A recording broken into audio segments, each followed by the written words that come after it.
I'm Keith Coons. That ride home on Friday night was certainly a nightmare for many rail commuters. Thankfully, much easier ride this morning. News 8's Kent Pierce has plenty of reaction on the scene in Westport.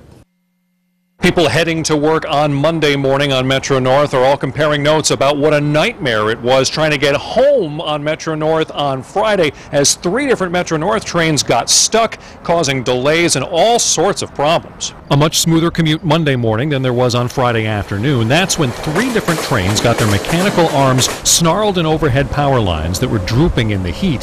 That meant big delays and no power for the afternoon trains. Just an hour and 40-minute ride from Grand Central to here versus the usual hour and 5 minutes. So did you have air conditioning? Nope.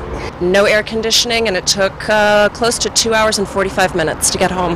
That sounds awful. It was a nightmare. One of the trains got stuck between 2 stations in Westport. With no air conditioning on the hottest day of the year, people inside started to overheat and started calling 911. So the fire department called Metro North to find out where the train was and how many people needed help. And they were telling us that there was no one on the train, that had already been moved into the Stratford station. Of course, Stratford's quite a bit away from Westport. The MTA had the Westport train confused with another stuck train. Then they couldn't tell firefighters where the train was. The fire department got it all figured out just as the MTA fixed the train and brought it to the Greens Farm station.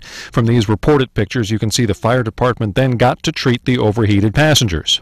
We drove by Greens Farms and there was ambulances and fire trucks, and people were sick and passing out. It was bad. Nobody needed to go to the hospital, but Westport's fire chief still wants to sit down with MTA officials and stress the importance of one thing. Communications, and that's what our focus is going to be working with Metro North on. This is, we need to know the location, where the train is, what the situation is. The issue with those overhead wires is an ongoing one. In fact, it's been going on for 100 years. That's how old some of those wires are. There is an effort underway right now to replace them all by the year 2015.